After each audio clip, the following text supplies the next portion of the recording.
Bam! MC is in the house.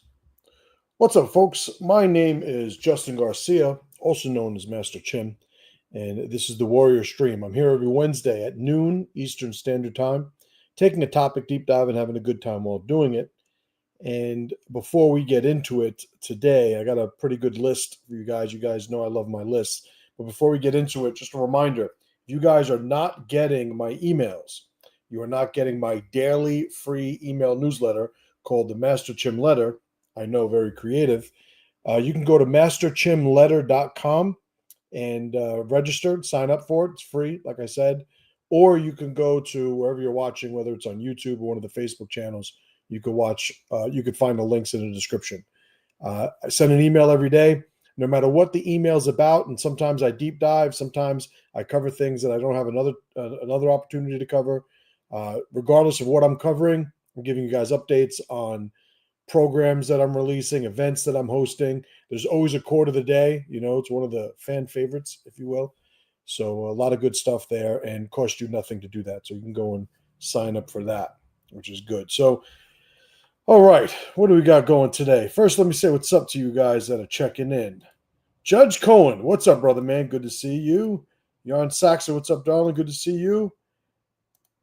My man, Big Jamie, started with he, and he meant hey. What's up, Jamie? My man up in Canada. Corey, good to see you, brother man. And Aaron, my other Canadian operative in the house. All right. So, you guys that are watching, do me a favor, do the whole like, subscribe thing. I never remember to say it, and I'm supposed to. Basically, what happens when I host a lot of live shows instead of producing videos. Every once in a while, I produce videos.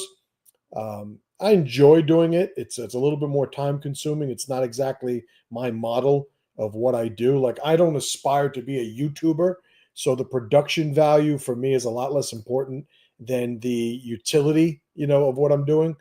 And all that being said, a lot of times we do the live shows. As soon as the chat's done in a live show, there's no comments, there's no likes, whatever. So you guys might even know how to do this better than me, but just do all that stuff. Like, comment, subscribe, all that stuff. So what else is going on? Big Frank the Killer. What's going on, Frank? Good to see you. And my man Patrick's in the house. Good to see you. Right on. All right. So good crew. And I think today we got a good topic. So you guys should know me by now. There is very little that I do that is from a perspective of what is politically correct, mainstream, normal based on what the average, expectations of life happen to be today. I don't really, march to the beat of that drum, but certainly march to the beat of my own. That being said, I'm also not somebody that defines himself as anti anything. I may be perceived, at different times as anti this, anti that, but to define one's identity in the negative is sort of like I am the opposite of whatever that identity is to give control to that identity, because if it moves left, I have to move right. If it moves right, I got to move left. It goes up, I got to go down, etc. And I don't look at life that way, right? I look at life as a mission that I'm on based on a vision that I have, considering who I am as an individual. Everybody has preferences, the majority of which they probably can't explain, but they're there nonetheless. We have our own instincts and drives. And I try to stay true to that, to my instincts, drives, my identity to the best of my ability. Like anybody else, I need direction. So I need to have that sort of target, that vision of what does the perfect outcome look like? Not that I ever, am so, innocent or ignorant or naive as to think that that outcome is something that's even in reach, but it's good to have a goal. It's good to have a vision, especially if that vision, it's outside of our grasp, right? We call it a transcendent vision, because it's that orienting force when day to day, we have the ups and downs and feeling good, feeling bad, seeing everything, seeing nothing, outwardly facing, inwardly facing, all these different changes that we do from day to day. When we have that transcendent target, we could always open our eyes, find it, and go, okay, that's where I need to be. we reorient ourselves, get ourselves back on mission, etc. So I'm somebody that definitely believes that. And the driver for today's talk are all of the ways that I've seen men, observed men, and this is not just in coaching, whether it's my men's coaching or the martial arts coaching I've been doing, or just observing dealing with men, even at different points in my life. Some of these expectations I was guilty of, but I wanted to put it out there because I think it's something that men could uh, sort of meditate on. And you come up with your own decisions, your own positions. Obviously, everybody's got a lot of offset when it comes to what they think is good, what they think is preferable. Not to rehash that, I got over that already. But I'm motivated, or one of my goals with the information I put out is to just put it down and let people do with it as they want. I've built a lot of allies and a lot of alliances out of me putting content out there on the internet, or through my books, and the other ways that I connect with people. But I've also built a lot of enemies, because of that, and a lot of people who look at somebody like me being who I am as a threat to them being who they are. They've expressed that at varying levels of intensity and commitment over the last 20 years or what have you. But I still am not deterred. I'm still going to live my life, and I'm still going to be as honest and true to myself as I can, knowing full well I'm so far from perfection. The old saying is, the more you know, the more you realize you don't know. And that is certainly a way to describe my journey in my adult life. But the saga continues, right? So today, and I talked about this in the email today when announcing this live stream topic, we're going to talk about expectations that men shouldn't be having. And when they do, it winds up sabotaging them because they sort of build a life based on this entitled reality that they anticipate, or even further, expect to exist. They expect people to act a certain way. They expect society to treat them a certain way. And I think that when we stop the expectations and we start operating from a position of mission, then we do whatever we need to do. And I would say a strong life that's mission driven has that perspective. I'm not relying on reality to sort of bend to my expectations, my wishes, will, whatever. I'm going to influence what I can, and I'm going to have that sort of iterative feedback loop from reality and alter and pivot accordingly. There are plenty of examples that I have in my history. I think of one, the company, if you guys remember the company Rough Zen that I had, which was a t-shirt company. And this is another t-shirt that I made. All right, so I'm still making t-shirts, but I had the Rough Zen t-shirt company. And it was a great idea at the time, and started making money, built up a whole brand site. Well, I had done it in a partnership with one of my students. My student wound up leaving. He wasn't interested in doing it anymore. And one of the big components of why I even did it, my student at the time, was gone. So I was left with the company that I liked the idea, the creativity of it, but I wasn't going to be the guy putting the elbow grease behind the scenes, printing the shirts, getting them out. Like that's not what I was going to do. Nor did I really have the enthusiasm once my student left to continue building the brand. So I put it on the shelf. Now, prior to him leaving and saying that he didn't want to be a part of it anymore, I didn't anticipate that happening, but I also didn't expect it to go one way or the other. I think it's my job to just alter course based on the feedback we get. And I don't want to keep reiterating the same point. But again, this is at the heart of why I wanted to have this talk today. I really wanted to address people having these expectations and, the consequence, the cost of having these expectations not met, and the cost of having expectations met. If, you think, oh, whenever it is sunny out, I'm going to have a good day. Well, that's fine, so long as that is the thing that happens. But that's not always the case. You could have a good day when it's not sunny. You could have a bad day when it's sunny. But every single time you expect a sunny day to make you have a good day, you're building this entitlement to some extent to where you're saying that everything is going to go my way. Now, I don't mean the perspective from an internal point, meaning you could make a decision to have a great day and you could handle all of this internally, which I'm an advocate for. I'm talking about the expectation of everything external in our environment to go along with our expectations by criteria that we are, just setting in our own, on our own rather. So as usual, I have a list, right? And the list that I made today are the 10 expectations that weaken men. And I had a few moments before this and I was able to make the banners so we could do it official countdown style. So these are the 10 expectations that weaken men. And we're going to start with number 10. We expect others to be courageous. Very few people are courageous. When you expect others to be courageous, it sort of anchors you to an illusion. One of the big mistakes that people make in general is, well, and this might happen on a subconscious level, they're going to do what I would do.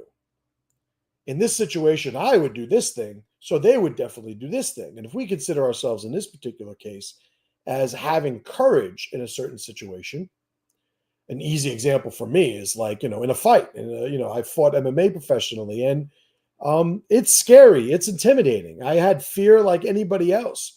But I continued to commit myself to a mindset of courage in the face of that, telling myself that shying away from it, from the challenge, would not only be ill-advised based on the outcome it would produce, the shame it would produce, but also it's not indicative of who I am.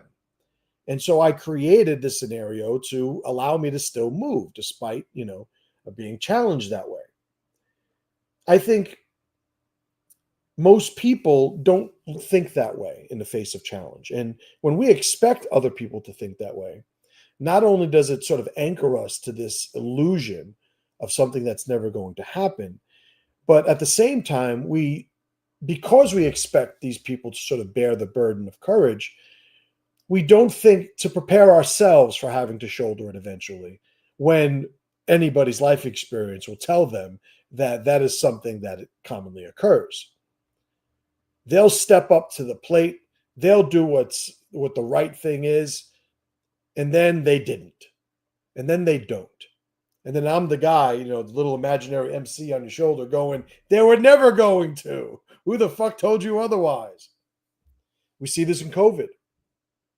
I can't tell you how many people that I would consider allies at the level of acquaintance, all the way up to friends, full on friends, I would call these allies, who turned into little bitches when COVID happened. And there was a legitimate concern in the beginning, the information we were getting, it was just over the top. But after a while, we had enough information to start getting a grip of ourselves and sort of reduce, if not outright eliminate, the hysteria, the extra, the suffering to circumstance that we were creating. And when I, started getting a little bit more aligned with what needed to be done, that's what I really started to notice. It's like, hey, wait a minute! I thought these other guys would be about it, would understand what's happening, and it just wasn't the case. One of the things, I don't know, I don't think I spoke about it on one of the shows before, but my mother during COVID had gotten COVID, and she was sick. She was visiting family down in Florida, and she was not doing well. And it wasn't looking like good news we were getting out of Florida with my mother. And I went down and drove down to Florida and picked her up. And when I did it, I don't think anybody really had the balls to tell me that I shouldn't do it. Certainly not anybody in my immediate family would even consider not doing it because they were on board and about it. But I also know that I got feedback from other people, including family members, that it's not the smartest thing. You shouldn't do that. And there's just a certain point where I was looking at some family members and going like, are you fucking kidding me? Like, this is my mother. This is your whatever the relation happened to be. Like, are you out of your fucking mind? Like, there's no way we're going to cower away and like it's just unfathomable. And the good thing was I never expected anybody to step up. And that's where people go wrong.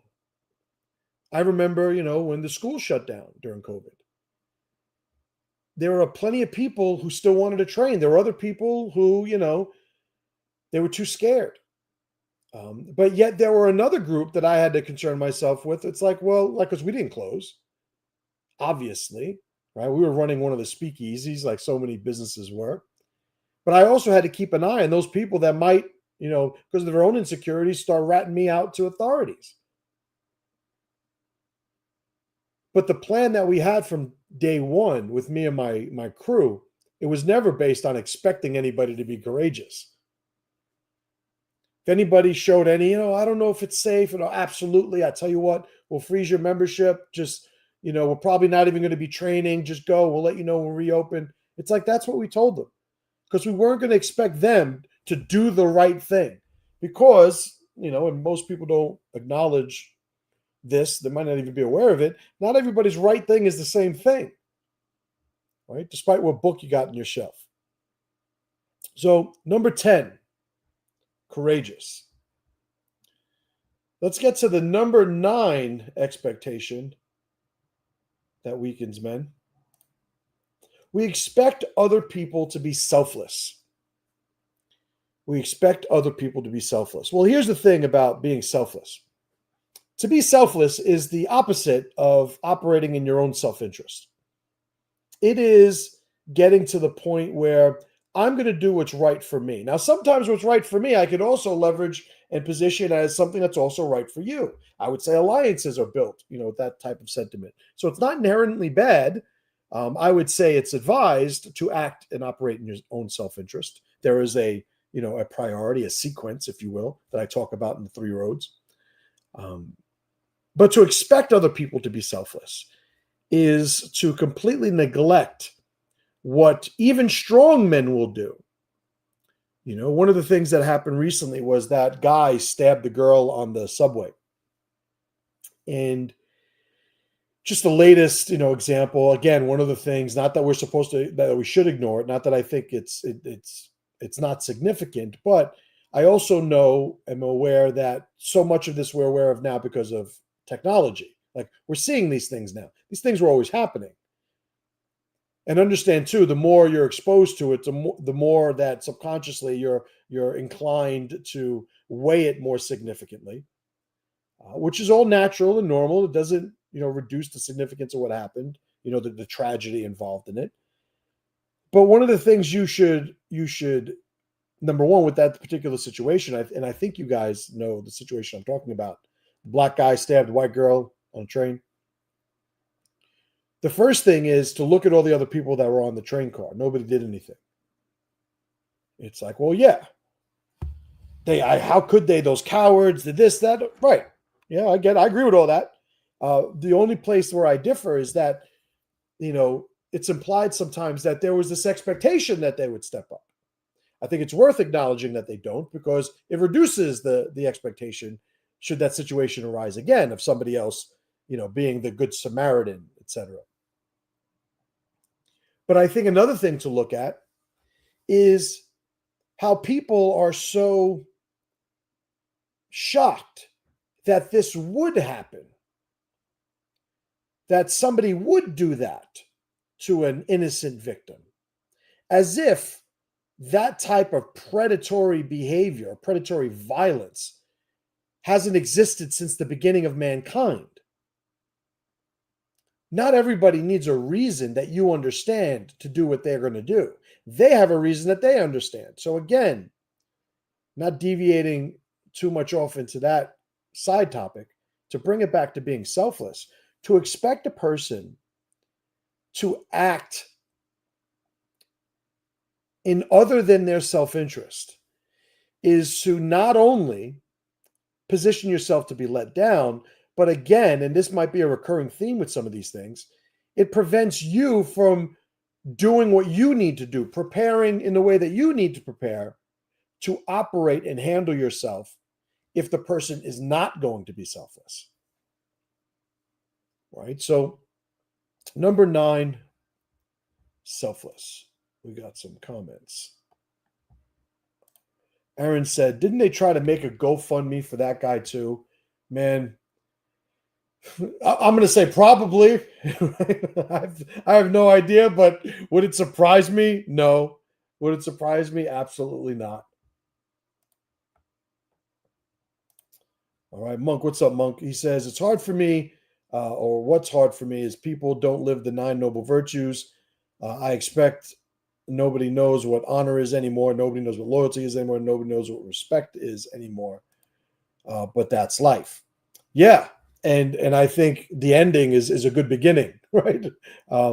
Life is life. And again, there's a reason why I have the 3 roads. If you guys, haven't gotten the 3 roads manifesto, if you guys have, then you know what I'm talking about. But it starts with you understanding who you are.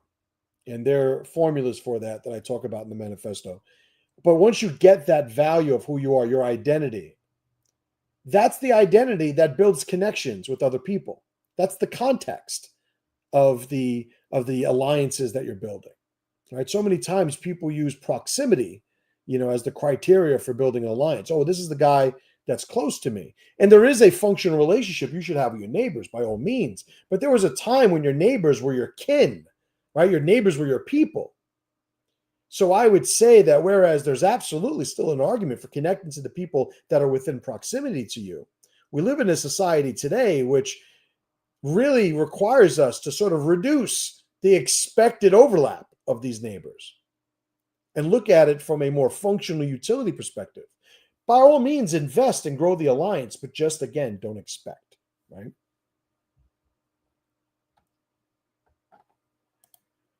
Frank said, I think that was a different guy, but the circumstances weren't significantly different.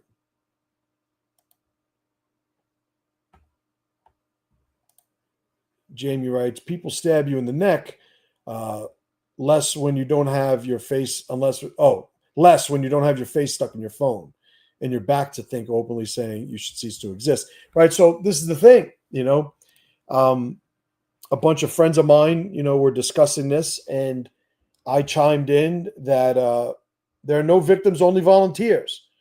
Now, my friends know this. One of the friends that was in the group was Tuan Tom, who introduced that phrase and saying to me years ago.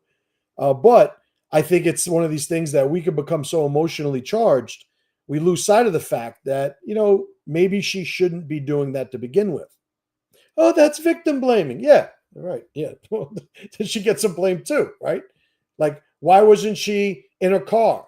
Why wasn't she facing the attacker? Where was her gun? Where was her husband? Where was her crew? Where was, she doesn't need to do that. Oh, okay. Okay.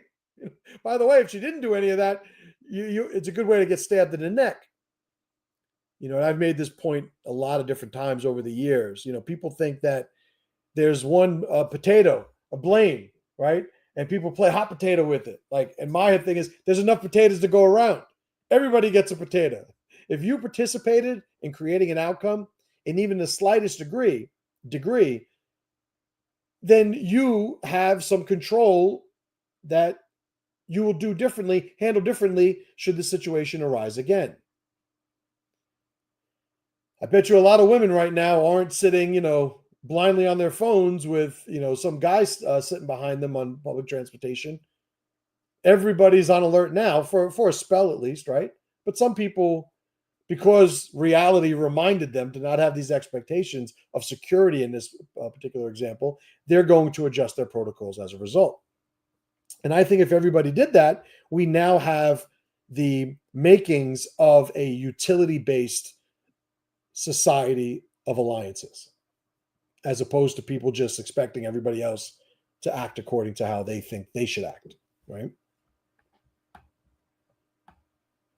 So that was number 9. Let's get to number 8 of the 10 expectations that weaken men. We expect other people to be consistent. And, like with a lot of these lists, there's so much overlap in these things, especially with the topics that I choose to make lists about. But one of the mistakes that men make, and it makes them weaker as a result, is they expect people to be consistent. Everybody reacts to pressure differently. Life has a lot of pressure waiting for us. We never know how somebody's going to react to pressure. And I've said this in the context of alliance before, that you should rely on your ally only to the level of pressure that they've been vetted by at that point. I told a story, before, and I'm not going to tell the whole story again, about getting jumped by a bunch of kids in the projects in 8th grade. Me and one of my classmates were going to a party, a hooky party, right? I was a naughty little boy. And we were going to this hooky party. We're cutting through the projects, Edenwald projects in the Bronx. And a bunch of, ne'er-do-wells wind up jumping us. And my classmate leaves me. And so I get surrounded. Eventually I get out, and find him and have a good stern talking to with him. But I absolutely was expecting him to stand with me. Whatever was going to happen, we're going to face it together. Because the idea of me leaving him there to get jumped was like, it was not even possible. I couldn't even conceive of doing something like that. So what did I expect? I expected this good friend of mine who had so much overlap with me, and, I could rely on him to let me know yesterday's assignment, or, hey, you want to lend me $1 until Friday, or like, he was consistent in so many ways, but the ways that he was consistent had a level of pressure that correlated to them. This was a high level of pressure. He had never been vetted at that level. He didn't have the pressure clearance, as it were. And so my expectation of him being consistent was something that weakened my position. All right. So that is number 8, consistent. The number 7 expectation that makes men weak: fair. They expect people to be fair. Years ago, I said people that go through life expecting everything to be fair are called fairies. And who wants to be a fairy, right?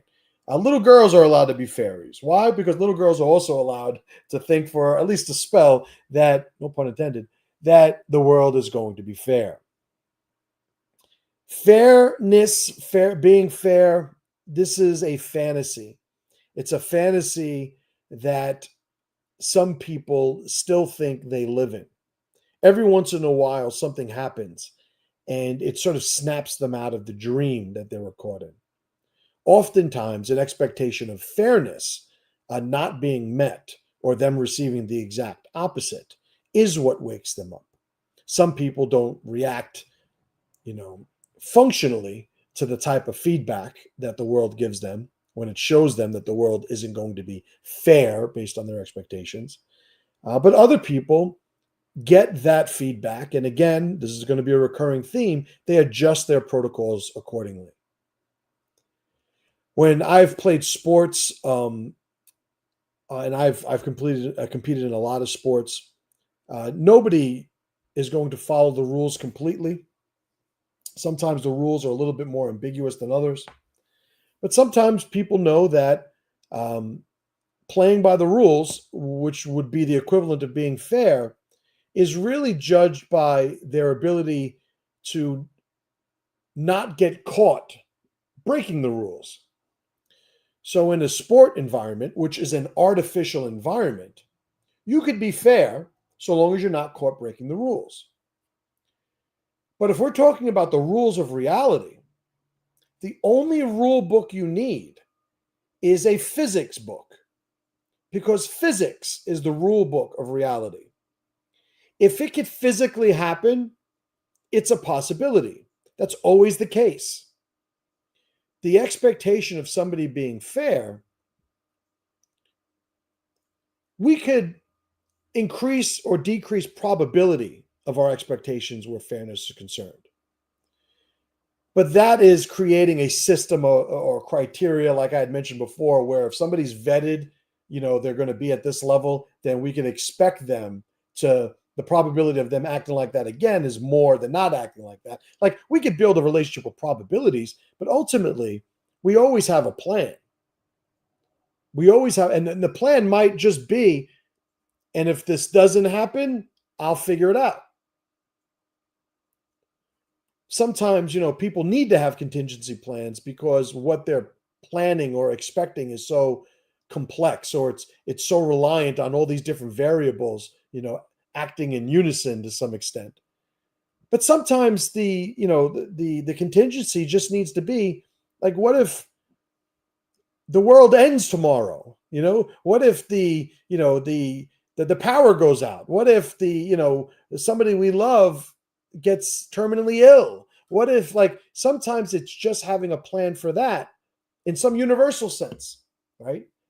The global command, I think that's like computer programming talk, where it's like, if anything escalates or appears that exists at an existential level of threat, I'm just going to deal with it one step at a time, one beat at a time. And maybe that's my plan for all those. But if it happens, I have a plan. But at no point am I going to dwell on something being fair or unfair. That might be the first beat, right? The first step in my reaction to a circumstance. But my second step is always going to be one that's aligned with what I'm going to do to get the best outcome possible, right?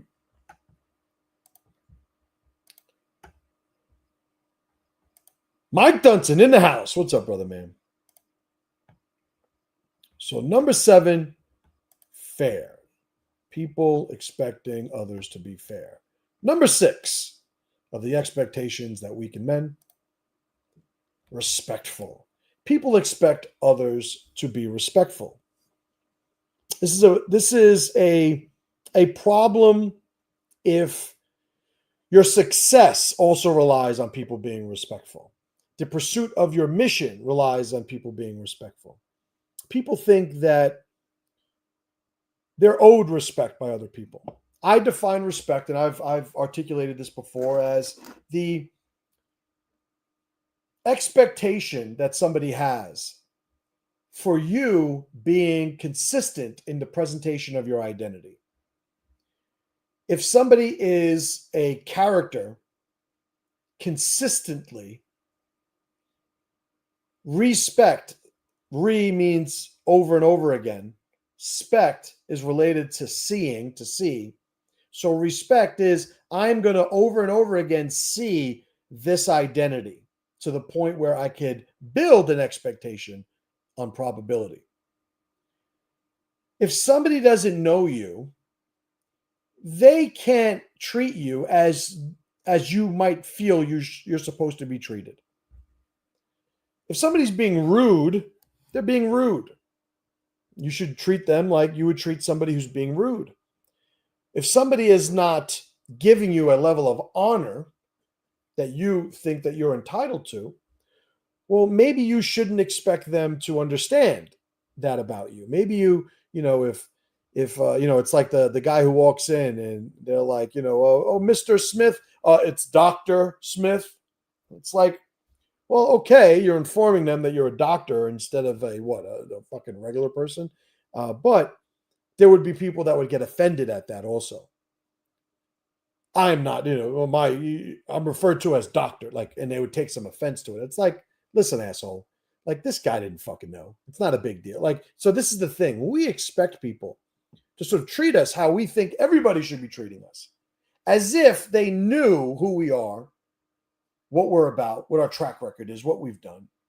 It just becomes illogical, becomes unreasonable. It becomes a failed way and a failed approach to interact with other people. So what is another example of an expectation that makes men weak, expecting others to be respectful.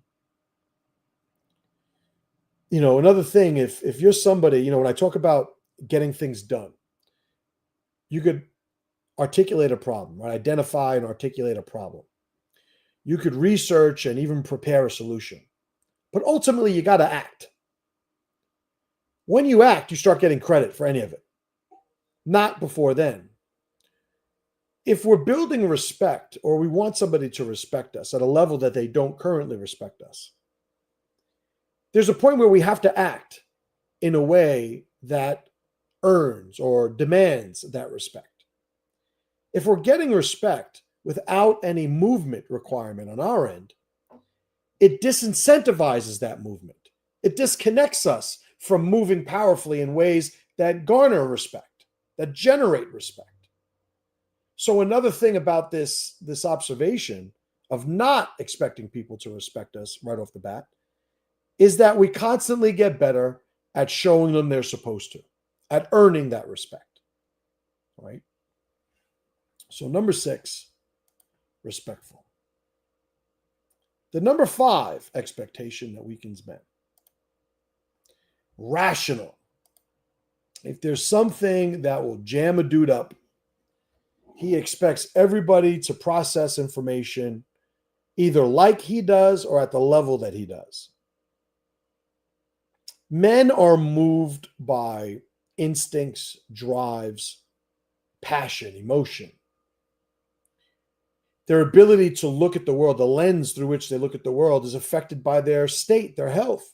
How much sleep have they had? Sometimes people will get nervous to the point where their hands are shaking, their knees are shaking.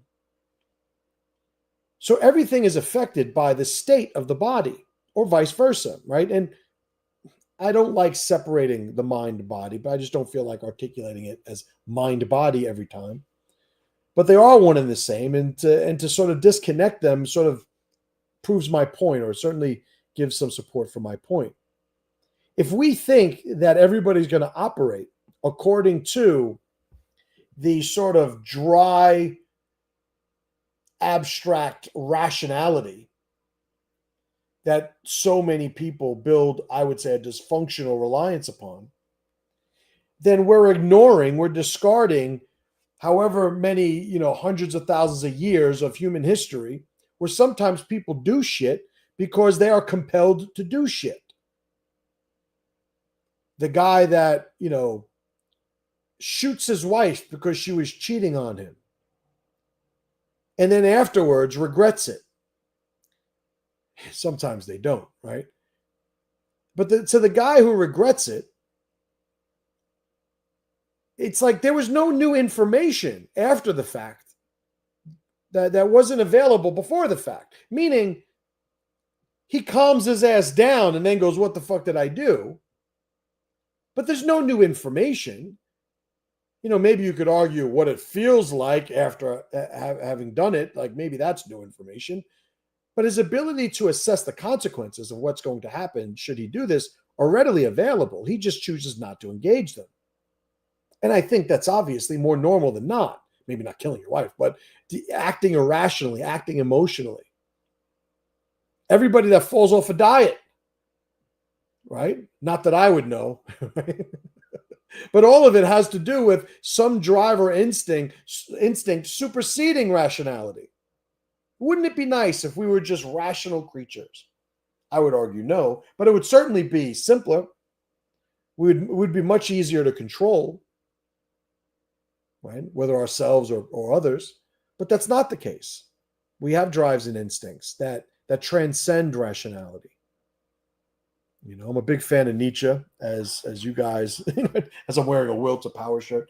I like his take on, the purpose of our consciousness and the rationality and reason that we have, and how it's something that at some point allows the weak person to sort of rationalize being weak.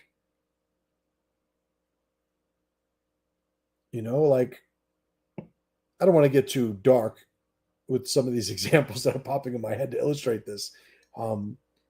But the idea of it is, it's very easy to say you shouldn't do something because of the consequences, when the fact of the matter is you're just too scared or weak or incapable of doing it anyway. Right? There's the old parable, I think, of the, what is it, the fox and the grapes. The fox wants to eat grapes that are on a tree, on a vine, right? Grapes don't grow on trees, on a vine, but he can't reach them. And when he can't reach them, I know I'm fucking this up. If any of you guys know it, just give me some slack. He wants to reach these grapes and he can't reach these grapes. But as soon as he realizes he can't reach the grapes, he looks and he goes, well, I didn't want those grapes anyway. They're probably sour anyway. They're probably bad anyway. Those aren't the good ones anyway. They develop some rationality, some reason behind, it turns out they're doing the best thing anyway. Oh, well, that's convenient. The people that are nonviolent, that have absolutely no choice. Well, that's convenient, right? I had a buddy of mine who, in high school, right? This kid, a white kid, and he was obese in high school, and the only girls that would give him attention were black girls. And so here he was as a grown man, and he was no longer obese. He was in good shape. He was an athlete, and he was still into black girls. That was his preference of girls that he was into. Eventually, I believe he married a black girl. And this guy was white as a fucking sheet of paper. And it's like, you look at why his preference was that. Why did he prefer one thing over? And we could say, oh, well, because this happened and that happened. And, it's the whatever. It's like, no, there's a compulsion that he has because his sexual identity was developed with this association. So that internalized itself and became one of his drives, his preferences more generally. There's no reason that he needs to date a black girl or not date a black girl. We could explain why maybe he developed this instinct, but when the fact remains at 20, 30, 40 years old, this is what he pursues. It's not a thing that he could sort of just think his way out of or into. He has a criteria that's already embedded in his drives, and he acts accordingly. I was curious about this, which is why I got that whole backstory. I was always curious about why guys did things that were anomalous, I've dated black girls, growing up in the Bronx. Like it's not a don't date black girls thing. It is a, how did you wind up wanting to marry a black girl? How did you want, your children to be half black, right? How did you want, like, there was a level of commitment. Me, I was more of an opportunistic hunter. Right? It was different. Whenever anybody used to ask me my type of a girl when I was a teenager, what type of girls do you like? My answer was always, I like girls that like me. I always did really well with them. I digress. What the fuck am I talking about? But Nietzsche would talk about how, the champions of reason, the thinking, the academics, the people who suddenly convinced strong people that they were actually more valuable than the strong people.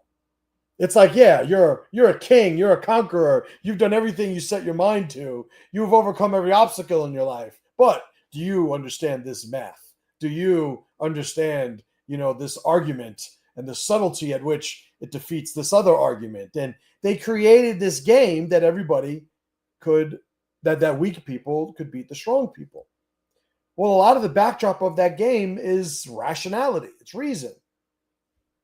Obviously, I'm not saying to discard reason. What I'm saying is to expect other people to be rational is to some extent to expect other people to be as weak as you expect them to be, right? Because sometimes, like, somebody's going to take your shit. and your reason and rationality is operating at a scale or from a perspective of weakness, that you would say, this doesn't make sense. Why me? How would you do that? Why would you do that? But there's always going to be a reason. The reason just might exist at a higher scale than you're considering.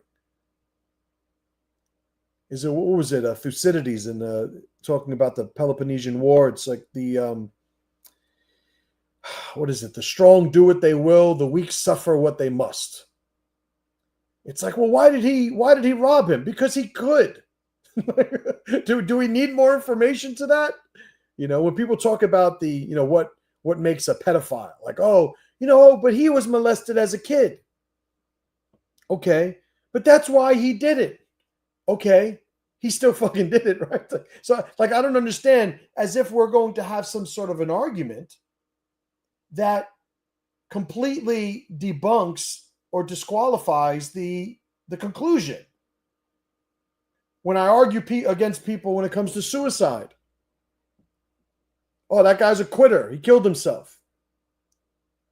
No, but you don't understand what he was going through. It doesn't matter. He's still a quitter. But you don't know what it's like to be depressed. You don't know what it's like to be in that place of darkness. You don't know what it's like to feel so separated from like, as if at some point they're going to make an argument and I'm going to go, you know what, you're right. He should have killed himself.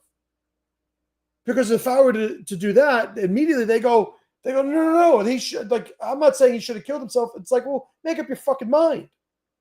This is the game of reason and rationality. At some point we lose the preference of outcome. In reality, we want. I don't want to have the better argument. I want the better circumstance. I don't want the better logic. I want the better outcome. Right? And not only is it naive and presumptuous to expect everybody around you to be rational, I would say it's also weak,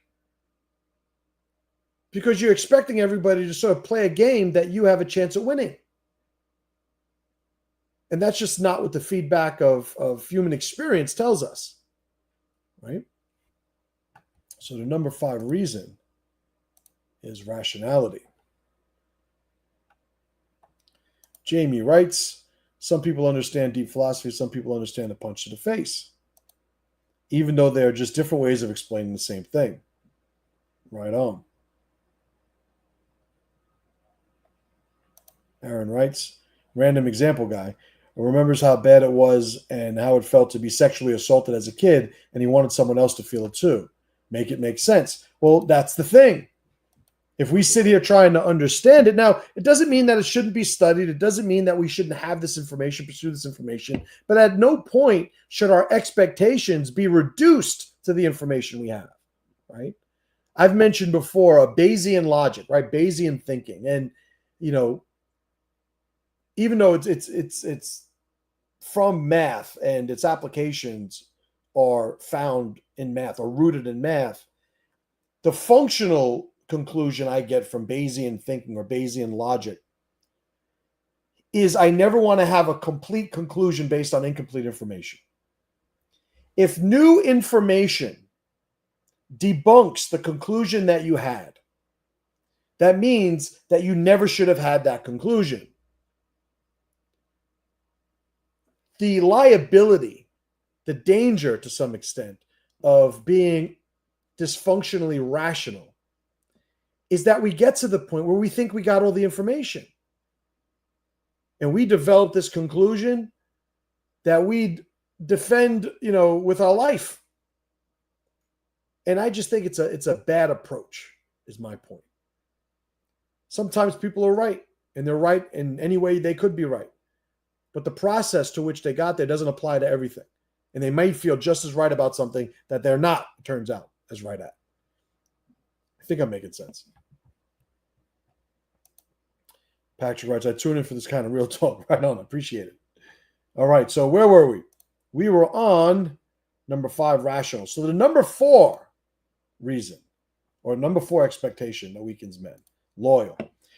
This is something that one of my first programs, the Loyalty Matrix, I was getting at. This is one of the things that I found was one of the most damaging expectations that men have. I guess I would argue number 4 in the list, right? So since it's number 4. But loyalty is an investment, not a debt. That's one of my, I said that years ago. And the reason I phrase it that way is loyalty should be looked at as something that is the acknowledgement of somebody being a good idea. I expect somebody to be loyal to me so long as I understand that I'm the best idea for them in whatever capacity that I fill. If somebody's working for me, I expect them to work for me insofar as working for me provides them the best opportunity to acquire whatever it is they get from working for me. I understand that if somebody's just working for me for money, they'll leave as soon as they have the opportunity to make more money. Because I understand loyalty is an investment, not a debt. If we invest in somebody else and we expect them to be loyal as a result, we make the mistake if we don't codify it. And codifying that loyalty, we could say, is a contract. So if we don't have a contract, then to expect somebody to act, again, selflessly or against their self-interest is going to cost you a lot more than you think it will over the course of your life. I want to make the distinction between somebody being loyal and somebody being a loyal person. Being a loyal person, and I've articulated this before, but just for the benefit of this talk, a loyal person is somebody who sort of self-induces a debt when they recognize that somebody's invested in them. In Influence, Cialdini's book, Influence, he talks about reciprocity. One of the ways to influence somebody's actions is to do something for them, because there is a very natural inclination to want to reciprocate that. I would say somebody who does that at a beyond rational level or potentially even dysfunctional level is where I would start to call them, that guy's a loyal guy. So it's like, oh, so you're saying it's bad to be loyal? I'm not saying it's bad to be loyal. I'm saying it is a vulnerable position to have. That being said, I consider myself a loyal person. And if I look at the history of alliances that I have had throughout my life, many of them ended when I could no longer be taken advantage of. I could no longer, feed the parasite, right? The Parasite Killer was born of this topic. If you guys haven't seen The Parasite Killer, I think it's one of my videos. You can Google it. But whatever. You can fucking find it. If somebody knows the link, put it, please. But that's the thing with loyal people. Loyal people, they don't need a contract. It's almost like they give themselves a contract. That being said, I'm somebody, because I consider myself to be a loyal person, I don't let people do things for me very easily. Oh, let me buy you lunch. I can afford my food. Thanks. Let me do this for you and your family. It's like, no, I'm good. I'm good. And it's not always like that. Sometimes I just don't like going out to eat, and I don't like going on vacation, and I don't like doing this thing and that thing. It's not only that reason, but there is certainly the sentiment where it's like, we're good. It's like, I don't need anything. We're good. We're okay. And it's because I know that if I allow somebody to do something for me, or if I need help and somebody helps me, like I gotta help them back. I gotta pay it forward. Not pay it forward, pay it back. Pay it forward would be different, right? So that's where loyalty comes in. So the number 4 expectation that weakens men, they expect others to be loyal. Number 3, honest. They expect people to be honest. Men have a very functional, utility-based relationship with truth. To tell yourself otherwise is to lie to yourself. I think that deception is a very functional, necessary component of how we communicate. I'm not dishonest. I'm not, well, if you think about the things we do. the way that we tend to wear certain clothes instead of other clothes, the way women will either wear wigs, even though men are wearing fucking wigs nowadays. I know YouTube has a whole thing, but let's just say, talk about what is it, a collection of sticks? Right? That's the phrase. Any guy that wears a toupee or a hairpiece is a collection of sticks. But what is it? It's them wanting to have a certain reaction from the people they interact with. Hair plugs, hair implants that people get. Right? Everybody's flying to fucking Turkey to get hair implants. Oh my God, what are you doing with yourself? No, I just feel better. Like, oh, okay, like do what you want, by the way, but just understand the reason why that's even a thing is because you are so vulnerable, you are so insecure that you are willing to be dishonest with people just to compensate for it, right? Like, listen, if you were born with a fucking nipple on your forehead and you have it surgically removed, I'm not going to call you a liar. It's like, you have a nipple on your forehead, you had it removed, you're lying. Like, obviously, there is a level of function and utility to be considered here. This isn't an absolute this or that sort of dichotomy. But I think when somebody espouses the virtue of being honest, it's like, well, to who and for what purpose? Should we be honest with our kids as men regarding the bills? Regarding a guy is having trouble with his wife. Should he let his kids know how it's going with their mother? Right? Should somebody be honest about something they did when they were younger that they're ashamed of? As if as it like, well, I have something that I did in the past. I need to let you know because I want to be honest. Well, what about all the things you did in your past that you don't remember? Are you being dishonest by default because you don't have a complete recall of everything that by today's criteria would be bad? It's all nonsense. I don't expect people to be honest. Years ago, I did a talk at one of my PressureCon events titled, "All Communication is Metaphor," meaning everything that people communicate, they're communicating with a sort of intent. And if you've studied linguistics, there's a lot of there are a lot of models in science that I think is worthwhile, right? And everybody should introduce themselves. If you're interested in communication, leadership, like having a base level understanding of basic linguistic theories is a good thing. Semantics and pragmatism. And anyway, for our purposes, if you're somebody who has an idea that you want to convey to somebody else, you have the idea, then you have a limited number of words and the application of those words that you could use to represent that idea. And then the other person needs to have an understanding of your words that may or may not overlap with his words. So he interprets it or translates it into his words. And then ultimately he builds a relationship with what those words mean to him abstractly. Like, there are so many ways, like a game of telephone, almost literally, where anything could be at the end of that, no matter what's going in the front. So this whole idea of honesty, it's like, what's the system of honesty that we're supposed to adhere to? Well, we're not supposed to lie overtly. It's like, well, I'll tell you what. I like the idea of lying whenever the fuck you want. Lie whenever you want. Doesn't matter to me.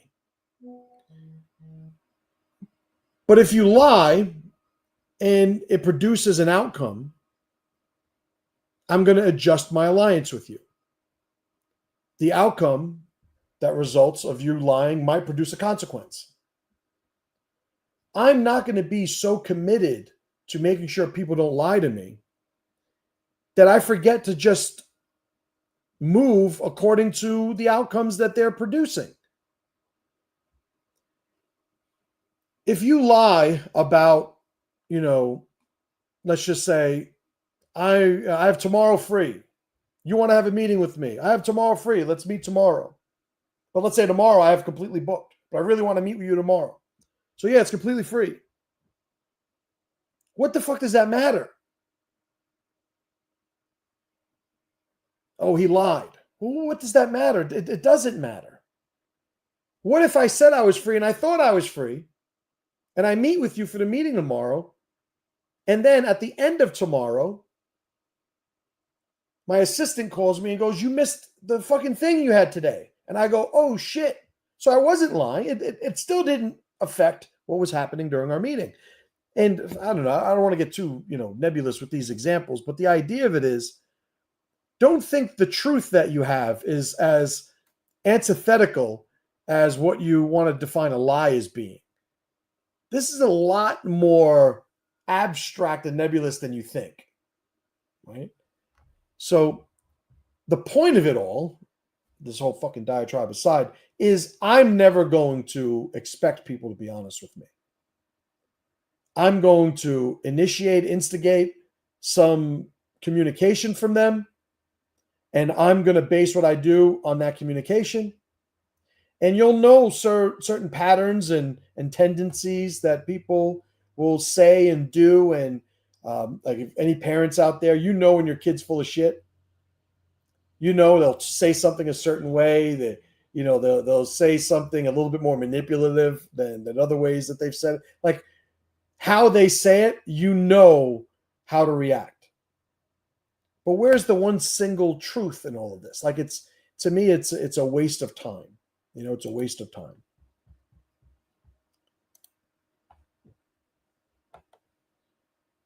So that was number 3. The number 3 expectation that weakens men. Number 2, they expect others to be peaceful. They expect them to be peaceful. That girl on the train that got stabbed in the neck, she was expecting everybody to be peaceful, because if she wasn't, why would she be sitting there disconnected from everything going on and being on her device?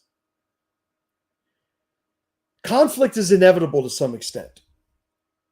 When you expect everybody to be peaceful, again, and this is something that I had mentioned earlier in other, expectations on the list, not only do we subject ourselves to having a outcome that we didn't anticipate, but because we had that expectation, we didn't invest in making ourselves capable of dealing with the ability to influence circumstances, because we just relied on somebody else doing what we expected them to do. If we expect everybody on the train to be peaceful, we don't arm ourselves. We don't sit with our back to the wall. We don't track anomalous energy in groups. If we just expect everybody to be peaceful. So not only are you winding up with a blade in your neck, but in other circumstances, you wind up completely discarding the opportunities you had to make yourself better prepared.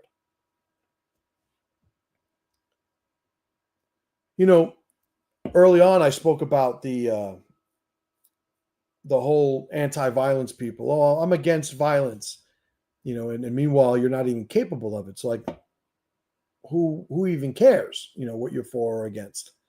It's like one of my kids in the back seat of the car going, "Let's go wherever you want to go, Dad."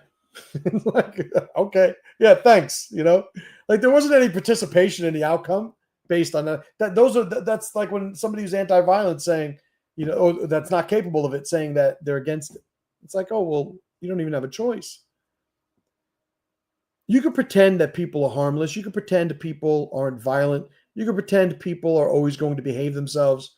You can pretend that people don't have violent answers to your rational questions. You can pretend that people aren't going to become opportunistic hunters, opportunistic predators. You're not going to rob an old lady, and then you're on the highway in the middle of nowhere and there's an old lady who died of a heart attack and she's got a bag full of money next to her. Those are some moral questions now you got to deal with. Some people take the money. Some people call, an ambulance, call the police and say there's an old lady here with a bag of money. Some people call the police and say, yeah, somebody killed this lady and took her money. Like, how do you know she had money? Of all these expectations, this is number 2 on the list, right? For a reason. I've used the example before of, in my life, I've gotten into a lot of fights. And a very common occurrence was I punched somebody in the face and they would be surprised that they got punched in the face.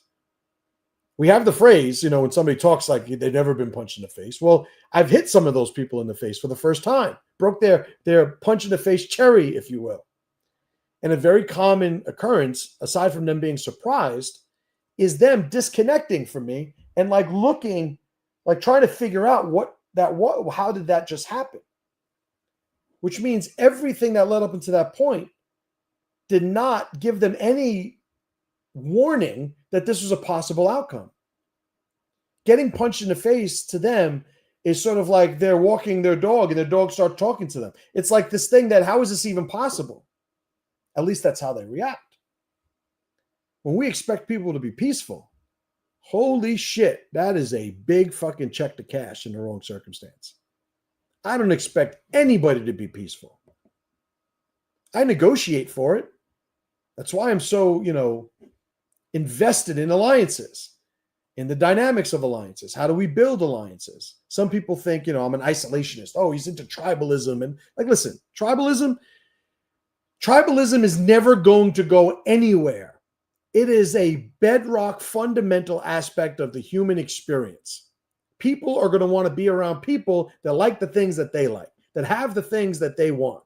Like there's some universal experiences that are always going to drive people towards tribes. While scarcity exists in terms of resources, there's always going to be groups looking to be stronger than other groups. Inevitable.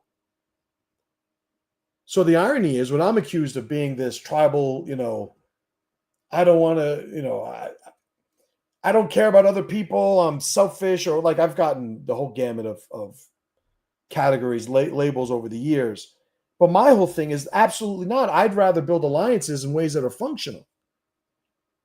I'd rather negotiate a relationship with somebody whereby both of us get out of it more than we put into it. And it's sustainable.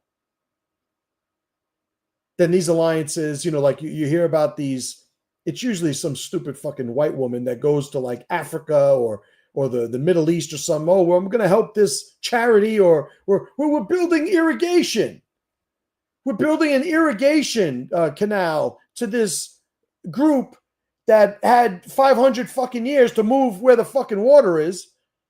Oh, but this little fucking blonde-haired, blue-eyed white girl from fucking Utah is going to move there, and then she winds up, being a fucking a lapdog for some group of fucking maniac. Like, what the fuck do you think?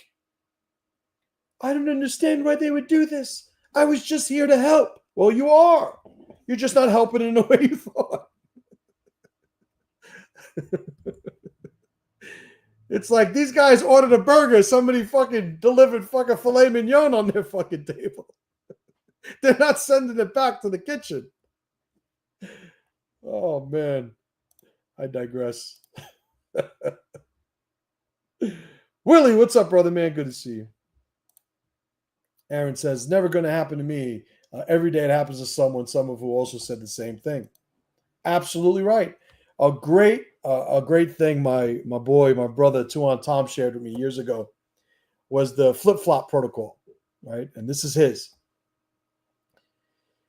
Never be outside in public in flip-flops, because you never know when shit's about to pop off. Most people, and I've seen over the years, I've had enough people either react to him saying that or react to me sharing it, where you see all the responses when people push back. Oh, I'm just going here. I'm just going to the store real quick. Okay. Has anybody ever had a fight at the store? Or more generally, Have you ever had a fight? Yes. When you left your house that morning, did you know you were going to have a fight? No. Like, so what makes you think today's any fucking different from that day? Or you'll get guys that say, no, I know, I could fight, barefoot. I'm like, it's okay. I believe you. Would you fight better if you had shoes on or boots on? Yeah. It's like, so why not opt for the thing that's better if you have the choice? It's another one of those things where people think it's not going to happen to them. I've seen so many people to succumb to violence, in my life. That was unnecessary. It was unnecessary. Was it probable? To some extent beforehand. Turns out the probability was 100%. How do we know it was 100%? Because it fucking happened.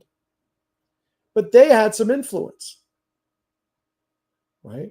We could argue determinism and did they really have the free will to make the choice? And is this not all predetermined, given we have a closed set of matter and a deterministic, a universe that, like, we can get at those. That doesn't fucking matter. All those things happen at a scale that far transcend our ability to make a decision, right? To some extent, our obligation to make the right decision, the better decision, right? Everybody has a role in their outcomes if they have a decision to be made in the process.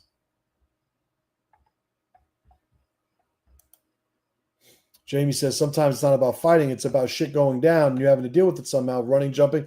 Absolutely. Absolutely. Growing up, I had some shitty vehicles. I've pushed more dead vehicles than I care to admit. If I had flip-flops, like, holy fuck. Like, how the fuck would I do that? Like, how would I do that? So, the more generally, it's like, just why should I wear shoes and not flip-flops? Like, at some point, it just becomes because you're a fucking man. Like, do we really have to explain all the iterations where, where wearing flip-flops makes everything worse? I guess. Or you could just wear shoes. Doesn't mean I don't own flip-flops, right? Or slippers, right?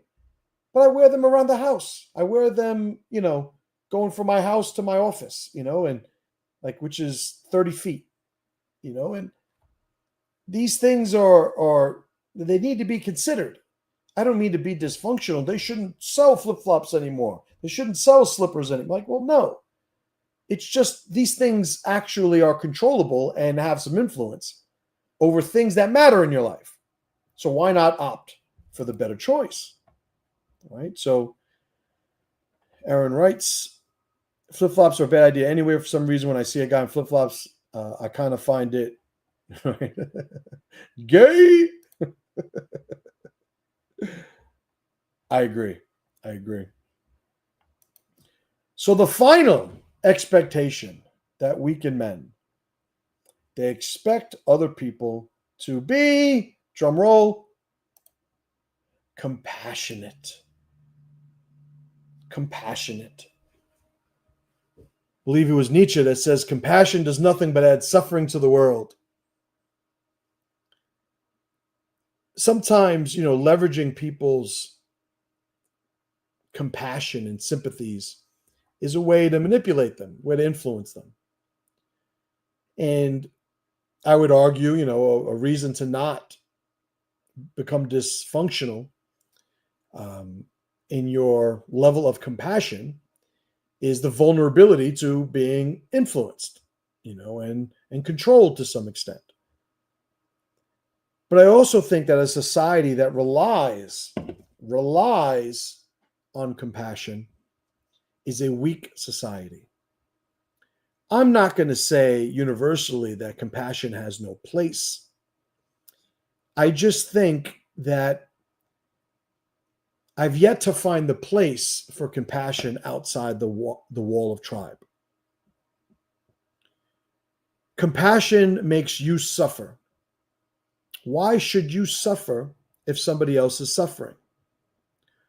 Well, if that person's in your tribe, I could think of a bunch of reasons. I could develop and articulate an argument for that. But the compassion for the person on the other side of the planet, the compassion for the person who is in no way connected to you, other than the news of what they're going through or technology informing you of their circumstances, but there's no real world connection, what's the value in that suffering? I would think it creates a pressure dynamic that pulls you away from tribe when one suffers for people who are outside the tribe. I think when we walk around expecting people to be compassionate, we become vulnerable to predators. You know, how many times, it's almost like cliche, the picking up the hitchhiker that turns out to be a rapist or a murderer or a thief or some other fucking criminal, deviant, degenerate. But why did they pick him up? Because they felt bad. Oh man, if I was stuck on the side of the road, I'd feel bad. Or if, you get the older lady the 30-year-old guy, well, he's my son's age. If my son was stranded, I want somebody to pick him up. So I'm going to pick this person up. It's like, all right, it's not really the fucking way the world works. It's not the way the world works. It's like, imagine, you walk downstairs in your house and your basement is flooded. There's a foot of water. And you go down with a little spoon or a little teaspoon. Go down the stairs, get a teaspoon of water, walk outside, throw it out. Technically, you are removing water, not going to solve the flood. Right? And sometimes people do things in the name of being good or compassionate, and it's like, well, there's no utility to what you're doing. So who is it really for? Right? So becoming compassionate is walking around with a level of vulnerability, but expecting other people to be compassionate, again, it prevents you from becoming strong enough to not need the disconnected sympathies of other people. I wrote an email the other day that one of the worst things a man could be or do is become pitiful. Never allow people to pity you. There are times where you will be in a situation and you will express that situation to other people, and you will see their compassion and their sympathies surfacing. And you have to understand that if you prey on that and take advantage of that, you are now not only rejecting strength and committing to being weak, but you are also changing the way that that person looks at you moving forward. If this is an ally, that's a big, wrench you're throwing in the alliance when suddenly one of your allies is pitiful. It doesn't mean that we can't articulate and share our vulnerabilities, times when we're suffering and we need help. But it should never come from a perspective of you should do this because doing this should make you feel bad. And that's what pity is. A society that runs on compassion, it's unsustainable. It's unsustainable the way that communism is unsustainable. At some point, you will have people who are not affected by compassion the way others are, but they will see compassion as a tool, a vehicle to acquire resources to get what they want. And it will become the way that people are taken advantage of.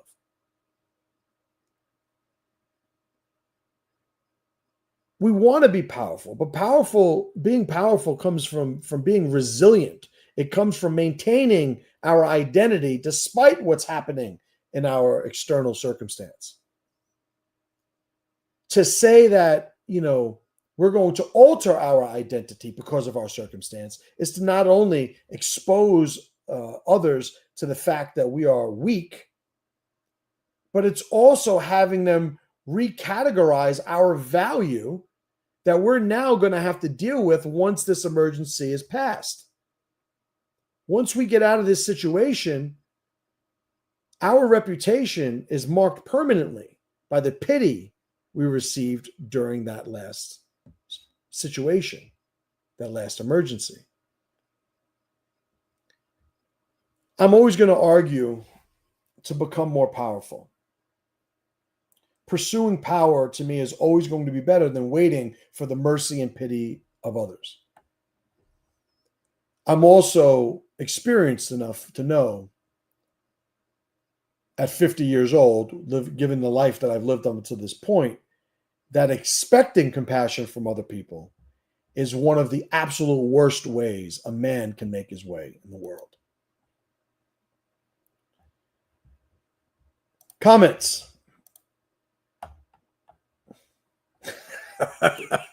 My man Mike, Basement Flooded, call Mountaintop Plumbing. If you guys are in, what is it, Bonners Ferry, Idaho, call my man if you need a plumber. Oh, man. So let's go over the list really quickly. Give guys a quick rundown. We said number 10, and these are all the top 10 expectations that make men weak. Number 10, expecting others to be courageous. Number 9, expecting them to be selfless. Number 8, expecting them to be consistent. Number 7, expecting people to be fair. Number 6, expecting others to be respectful. Number 5, expecting others to be rational. You could put intelligent next to that also. Number 4, expecting people to be loyal. I think I broke that down significantly. Number 3, expecting other people to be honest. Truth isn't as clear-cut as you would like it to be. Number 2, expecting others to be peaceful. Ask that girl on the train with the knife in her neck. And number 1, expecting others to be compassionate. All right, folks. Holy shit. We are at an hour and 23 minutes.